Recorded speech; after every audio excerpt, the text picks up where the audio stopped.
In the heart of Burbank, California, at the NBC Studios, a man sat in a wheelchair, his eyes fixed on the entrance, his body weathered but resolute.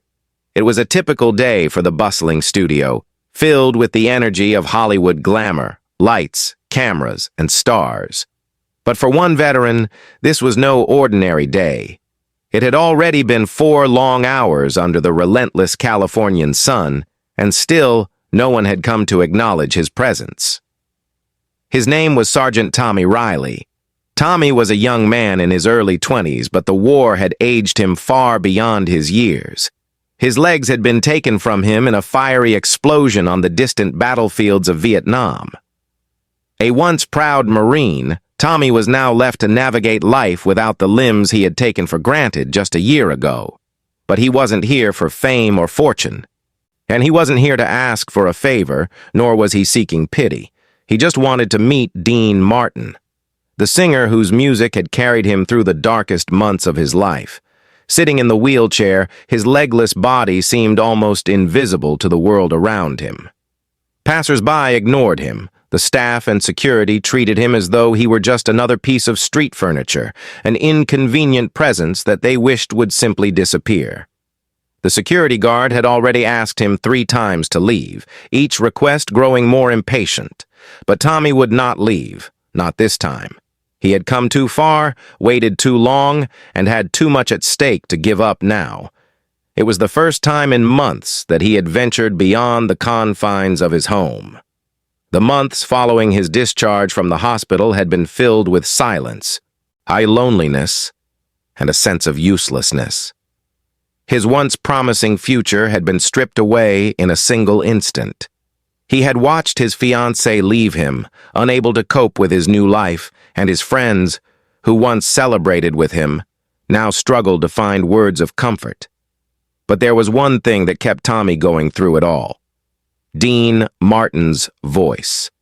It wasn't just the songs, it was the warmth, the reassurance that everything might be okay, even if just for a moment. His mother had sent him a small transistor radio while he was recovering in the hospital, and each night, Tommy would tune in to listen to the old tunes. And whenever Dean Martin's smooth voice filled the airwaves, it was as if the world paused for a moment. The pain faded, the darkness receded, and for a few precious minutes, and Tommy could forget that his life had been shattered. Dean's music had been a lifeline, an anchor in a sea of despair. And now, after months of contemplation, Tommy had made the decision. He needed to thank Dean. He needed to tell him how much those songs had meant to him. How, when he had wanted to die, it was Dean's voice that had reminded him to live. It was a small request, a simple wish, to meet the man who had unknowingly saved his life. But as he sat there, the hours dragged on. The sun beat down on him mercilessly, and the sweat rolled down his forehead, mixing with the tears that had begun to well in his eyes. No one seemed to care. The 4th hour was when the security guard first spoke to him. "You can't loiter here," the guard said, his voice gruff and unyielding. "This is private property. You've got to move along." Tommy, however, did not move. He had made it this far, and he wasn't going to let anyone take this moment from him. "I'm waiting for Dean Martin," he said, his voice hoarse but determined. The guard scoffed. "Yeah, and I'm sure Dean Martin's just waiting to meet some random guy in a wheelchair. Go home, buddy." But Tommy didn't leave. He wasn't asking for much, just a minute of Dean's time. And even as the security guard called for backup, even as 2 more guards arrived and tried to reason with him, Tommy remained firm. He was not going to give up. Not now. Inside the studio, the staff were beginning to notice the man outside. Whispers spread about the crazy vet who refused to leave. They joked about it, laughed it off as just another eccentric fan. No one thought it would amount to anything. After all, who would risk their job for some random guy in a wheelchair? But they didn't understand the strength of Tommy's resolve. Dean Martin, for his part, had no idea what was going on outside the studio. He had arrived at the usual hour, greeted by his usual entourage, and gone straight to his dressing room. Everything was running smoothly. The ratings were high, the show was going well. But then, just after 3 p.m., the makeup girl came rushing into his room. "Mr. Martin, I'm sorry to bother you," she said, out of breath. "But there's a veteran outside. He's been waiting for 4 hours to meet you. He's in a wheelchair, and he says he wants to thank you." Dean raised an eyebrow, his curiosity piqued. "A veteran?" he asked. "How long has he been out there?" The makeup girl quickly explained. "He's a Vietnam vet. He's been waiting for hours. Security keeps trying to make him leave, but he won't go. He just wants to shake your hand." Dean looked out the window. The thought of a young man, his life forever altered by the horrors of war, sitting outside in the heat, just waiting, struck a chord deep within him. He thought of his son, Dino, serving in the California Air National Guard, and he thought of all the soldiers out there, far from home, enduring hardships that most could not fathom. Without a word, Dean dropped his cigarette and crushed it underfoot. He turned to the makeup girl. "Show me where he is." The makeup girl led him through the maze of the studio, past the sets and the crew, until they arrived at the front entrance. And there, sitting in his wheelchair, was Tommy Riley. His face was gaunt, his eyes tired, but his spirit unbroken. And when Tommy saw Dean approaching, his heart nearly stopped. It was real. Dean Martin was walking toward him. Dean knelt down beside him, his eyes locking with Tommy's. "I hear you've been waiting for me," Dean said gently. Tommy, stunned and speechless, could barely contain his emotions. Tears welled up in his eyes, and he fought to keep his composure. His hands trembled as he held the crumpled photograph of Dean, and all the words he had practiced, all the rehearsals he had made in his head, disappeared. Dean looked at him with such warmth and sincerity that it made the rest of the world fade away. "What's your name, son?" Tommy found his voice. "Tommy. Sergeant Tommy Riley. I served in Vietnam." Dean nodded. "Thank you for your service, Tommy. It means the world to me. And I want to thank you for your sacrifice." And in that moment, Tommy knew that he wasn't just another man forgotten by the world. He was seen. He mattered. And as Dean reached out and took Tommy's hand, he realized that this simple act of kindness would change everything. But what happened next would leave everyone in shock. Dean Martin didn't just shake Tommy's hand. He made a decision that would cost him his career, his reputation, and everything he had worked for. But it was the right decision. It was the only decision.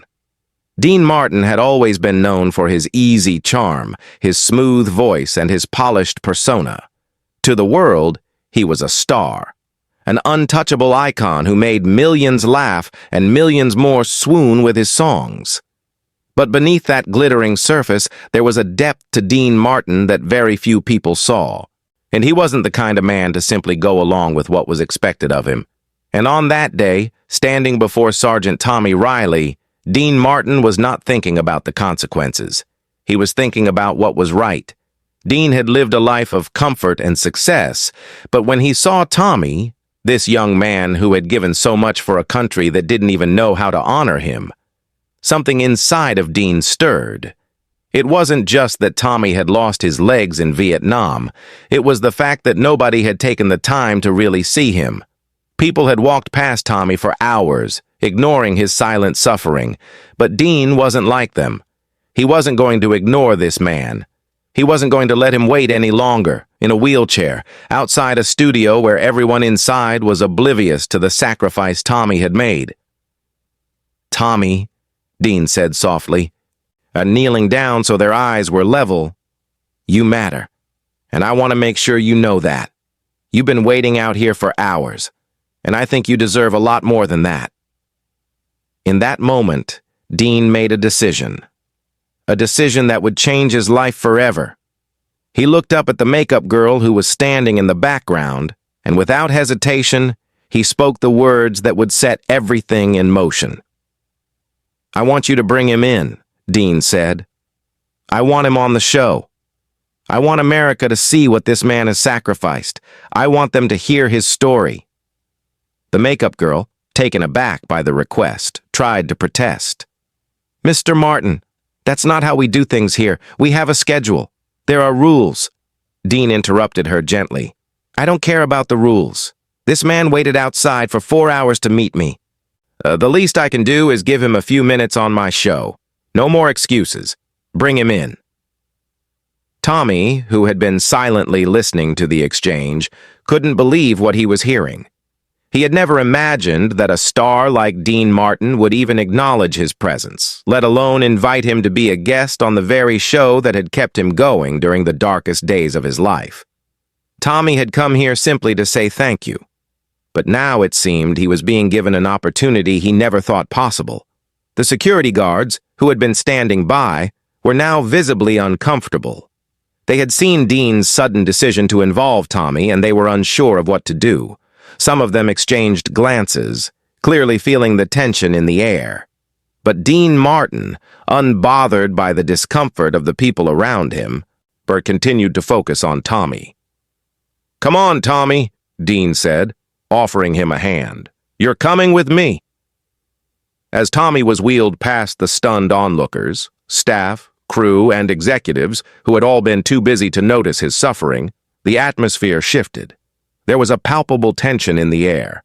It wasn't just that Tommy, a disabled veteran, was being treated with respect. It was that Dean Martin, a man who had built his career on charm and popularity, was standing up for what was right, regardless of the fallout. And the fallout came quickly. Dean and Tommy entered the studio, where the atmosphere was tense with anticipation. The producers, who had been informed of Dean's decision, were not pleased. They exchanged worried looks, wondering how this would affect the show. After all, television was a business, and business meant sponsors, ratings, and money. Having an unscheduled guest, especially a Vietnam veteran, was a gamble that they weren't willing to take lightly. But Dean, in his quiet confidence, paid no mind to the murmurs of disapproval. When the taping began, everything proceeded as usual. Dean sang, cracked jokes with his guests, and charmed the audience just as he always did. But when the commercial break came, everything changed. The crew wheeled Tommy out onto the stage, and as the camera panned across the audience, a hushed silence fell over the room. The crowd could see Tommy, his empty pant legs, the way his body slumped in the chair, the evident pain in his eyes. But what they didn't expect was the warmth and dignity that radiated from Dean Martin as he stood next to him. Dean looked at Tommy, and for a moment, it had felt like the entire studio held its breath. Dean's voice broke through the silence. "Ladies and gentlemen," he began, "I want you to meet someone very special. This is Sergeant Tommy Riley, a man who served his country in Vietnam. 6 months ago, he lost both his legs in a landmine explosion. But he didn't come here today to ask for sympathy. He came here because he wanted to meet me. He's been sitting outside for 4 hours, waiting in the sun, because he wanted to shake my hand and say thank you. But the truth is, I should be thanking him." Dean paused, his eyes brimming with emotion. "I'm the one who should be sitting outside waiting for him. Because what Tommy and the men like him did, they gave everything they had for this country, and America needs to understand that. They need to know the sacrifices these men made, and they need to see what this war did to them." Dean turned to Tommy, his voice steady but laced with emotion. "Tommy, thank you. Thank you for your service. Thank you for your sacrifice. And thank you for reminding me of what truly matters in this world." As Dean spoke, the audience, who had been silent at first, slowly began to react. Some began to cry, others stood up, giving Tommy a standing ovation. But it wasn't the applause that mattered to Dean.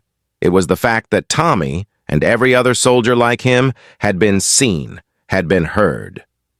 For the first time in what seemed like forever, Tommy felt like he wasn't invisible. He wasn't just another statistic. He wasn't just another casualty of a war nobody wanted to talk about.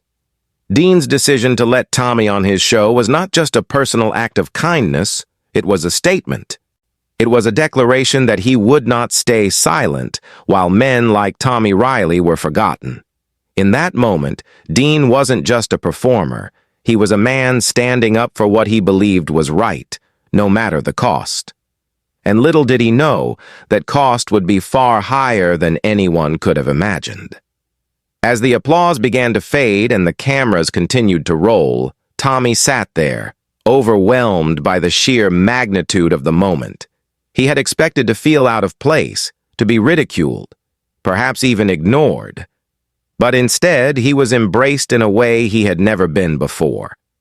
The audience, moved by the raw sincerity of his story, had connected with him on a level that transcended the normal superficiality of television. For Tommy, it was more than just meeting a star. It was a moment of validation. And Dean Martin hadn't just given him his time. He had given him his dignity. But as the segment came to a close, the reality of what had just transpired began to settle in. Tommy was no longer just a guest on the show. He had become the subject of a moral stand, one that would have far-reaching consequences. Dean had just done something that many would later label as reckless, a breach of the unwritten rules of Hollywood, a world driven by contracts, sponsorships, and marketable faces. Dean had put a man in a wheelchair, a man who had been cast aside by society, at the center of the stage. And in doing so, he had inadvertently jeopardized his own career. The fallout was swift. Within hours of the taping, the executives at NBC had begun to scramble. They were in crisis mode, trying to figure out how to handle the situation. Sponsors were upset, furious even. Television was a business, and businesses had obligations. They had contracts. They had money to protect.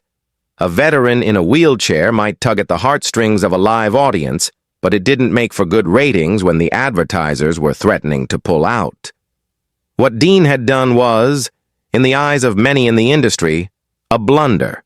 A dangerous gamble that had no place in a world that valued clean, politically neutral entertainment above all else. But Dean wasn't the kind of man who was easily swayed by the opinions of executives or the threats of advertisers.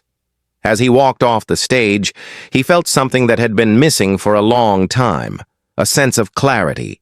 He had acted from the heart, not from the mind, and for the first time in years, he felt that he had done something that truly mattered. But as the production crew filed out and the studio lights dimmed, Dean's mind began to wander to the consequences. He had crossed a line, and now he would have to face the repercussions. The next morning, the fallout began. Howard Caldwell, the senior NBC executive, cornered Dean in his dressing room before the show aired.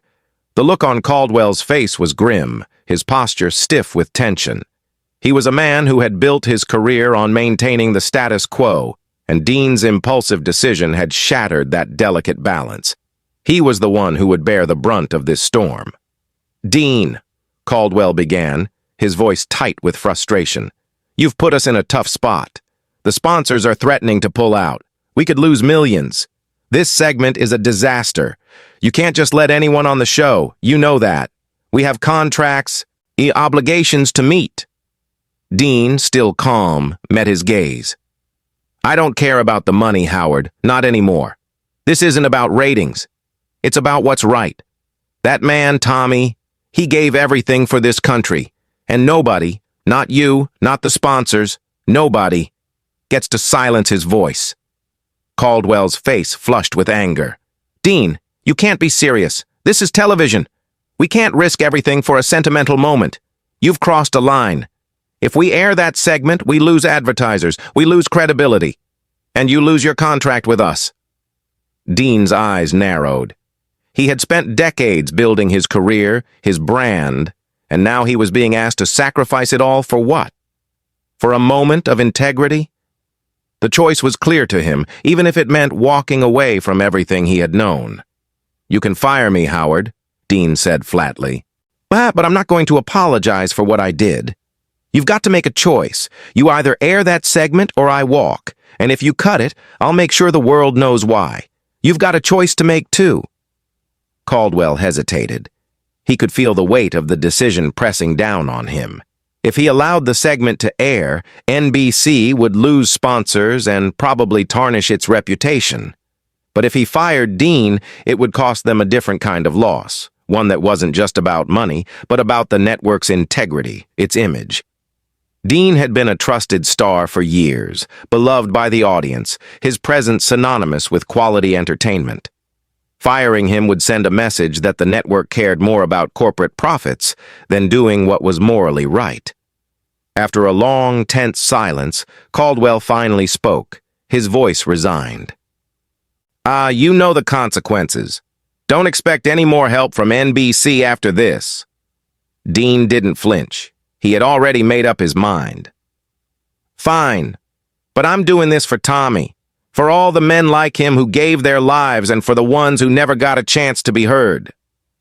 With that, the battle lines were drawn. The decision had been made, and Dean was ready to face whatever came next. It was a moment of reckoning, not just for him, but for the industry, for the network, and for the country. Tommy Riley's voice, once silenced by the world, was now going to be heard by millions. As the segment aired, the world was forced to confront the reality of war. It wasn't about political agendas or foreign policy debates. It was about the human cost of a conflict that had torn families apart and changed lives forever. Tommy's raw honesty, and his vulnerability and his courage in sharing his story left a profound impact on the millions of viewers watching that night. But as the credits rolled, the repercussions for Dean Martin were already taking shape behind the scenes. He had made his stand, and now the show's future was uncertain. The advertisers had begun pulling out. The network executives were in damage control mode, and the industry was abuzz with gossip and speculation about what Dean's next move would be. In the weeks that followed, the impact of that one 18-minute segment continued to reverberate across the entertainment industry. The fallout was immediate, as NBC's leadership took drastic steps to distance themselves from the controversy. They issued statements defending their position, trying to downplay Dean's actions, but the damage was done. The sponsors, the ones who held the purse strings of the network, had made their displeasure known in no uncertain terms. The pressure was mounting, and soon enough the inevitable happened. NBC informed Dean that his contract would not be renewed.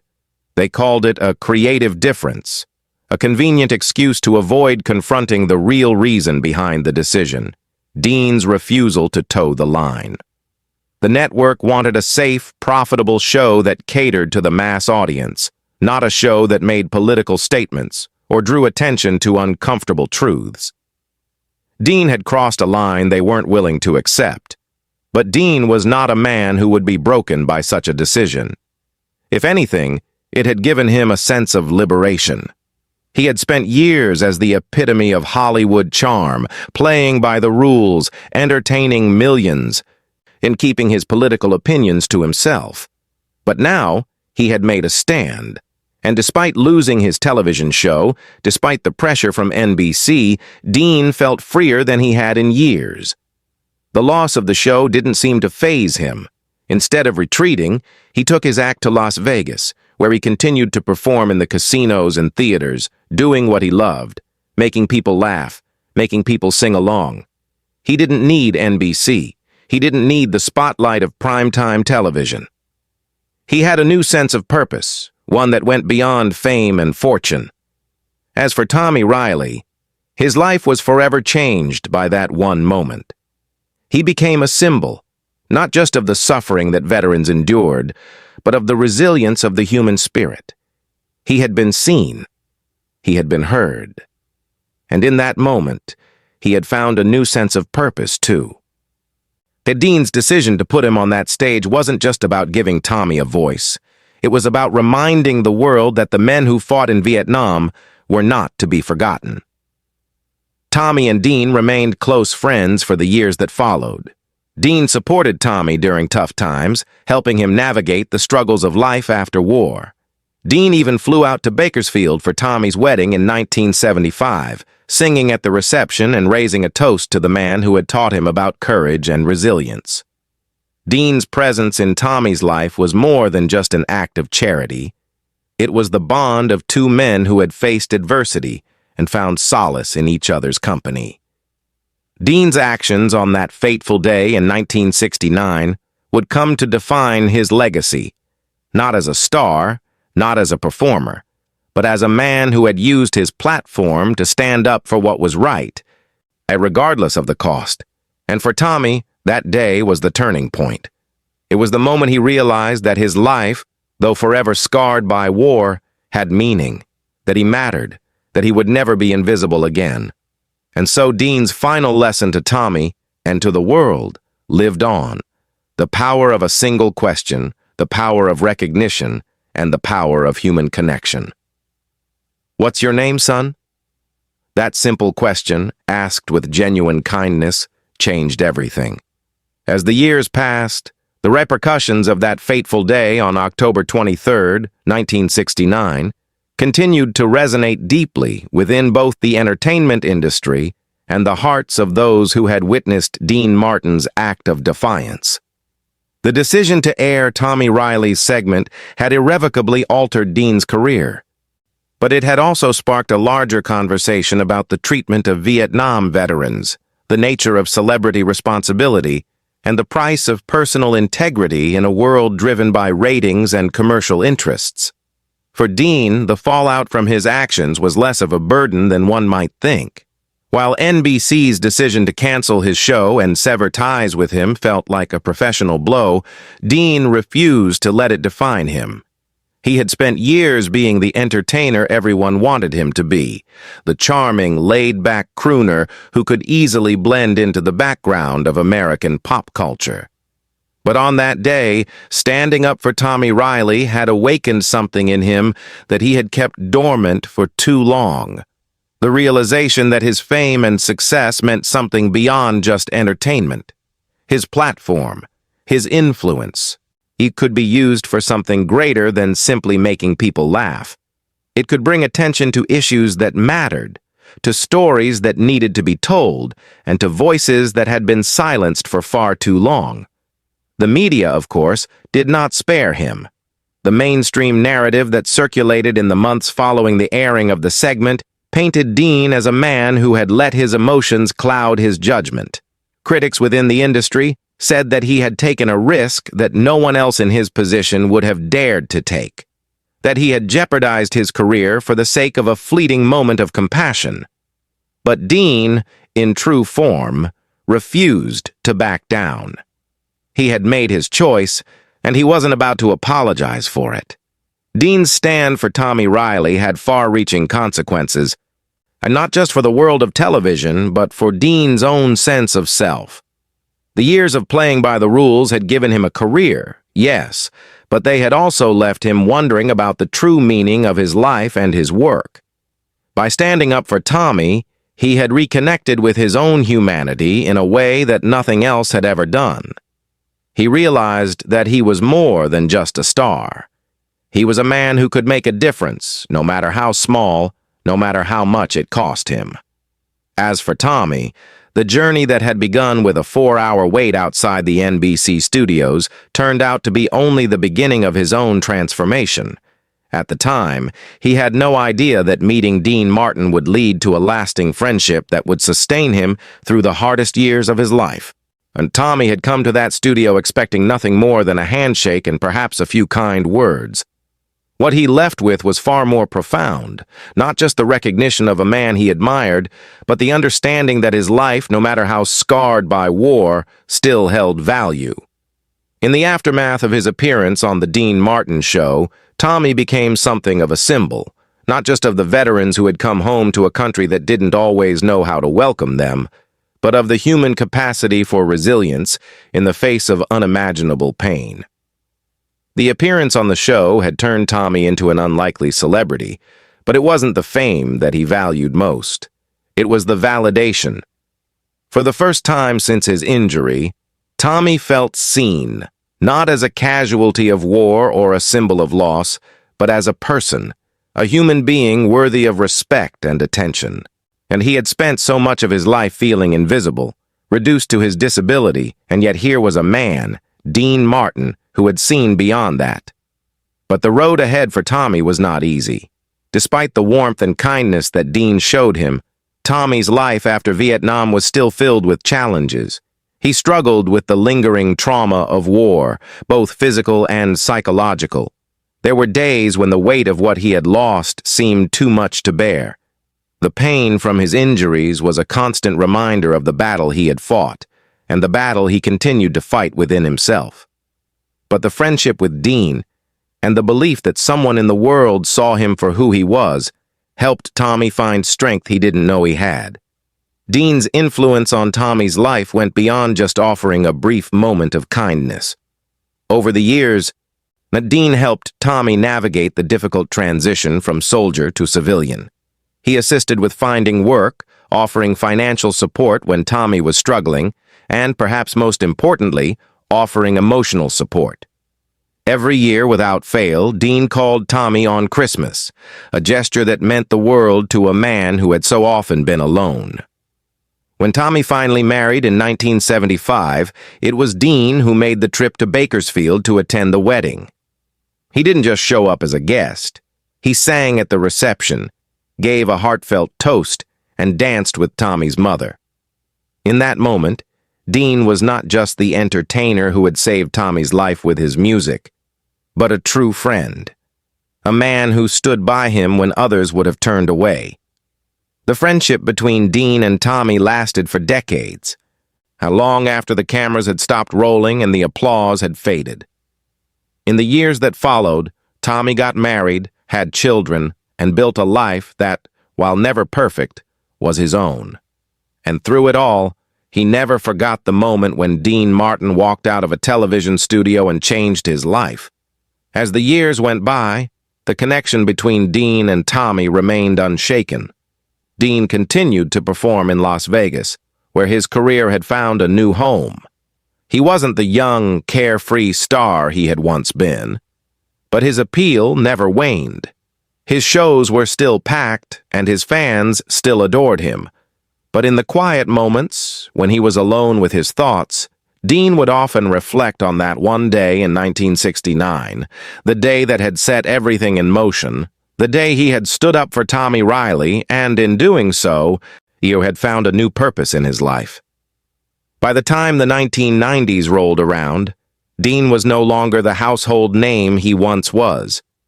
But his legacy, particularly the one defined by that moment of compassion, lived on. Tommy, now older and with his own family, never forgot the lessons he had learned from Dean. His life had been filled with hardship, but he had also been given the opportunity to live it on his own terms. He had been given the gift of seeing himself as someone worthy of love, respect, and compassion. Dean's death in 1995 on Christmas Day marked the end of an era for many who had loved his music, his comedy, and his charm. But for Tommy, it marked the loss of a true friend, a man who had taught him what it meant to live with dignity and honor, even in the face of overwhelming odds. Before he passed away, Dean made one final call to Tommy. It was brief, a conversation that was more of a whisper than a conversation. Dean, who had been weakened by years of illness, spoke to Tommy with the same warmth and sincerity that had defined their friendship for so many years. "You know, Tommy," Dean said, his voice barely audible, "when I walked outside and saw you sitting there waiting for me, that was one of the best days of my life. Not because I did something special, but because you reminded me why any of this matters. You reminded me that we're not just here to entertain. We're here to make a difference, to be there for each other. And I'll never forget that." Tommy, choking back tears, struggled to find words. "I'll never forget you, Dean," he said, his voice full of emotion. "You saved my life that day, not just with your music, but with your heart. You showed me that I still mattered, and I'll carry that with me forever." Dean passed away the next morning, and Tommy, like so many others, was left to carry on without the man who had meant so much to him. But even in death, Dean's influence lingered, like a song that never quite fades away. Tommy lived for another 23 years, passing away in 2018 at the age of 73. He had 3 children, 7 grandchildren, and a life that he had once thought impossible. At his funeral, his eldest son read a letter that Tommy had written years earlier, reflecting on that day in 1969. The letter was a tribute not just to Dean Martin, but to the human spirit, one that refuses to be broken, that finds strength in vulnerability, and that never gives up, even when the world seems determined to make it disappear. Tommy's words in that letter echoed the truth of their friendship. If you remember nothing else about my life, remember this. Dean Martin asked me one question that day outside the studio. He asked, "What's your name, son?" That's all it takes. That's all any of us need. Someone to stop, look us in the eye, and ask our name. In the end, Dean's legacy was not just in the songs, the movies, or the fame. It was in the way he treated people. It was in the way he made them feel seen. In the end, that was the true power of his fame, and it was a power that continued to change lives long after he had left the stage.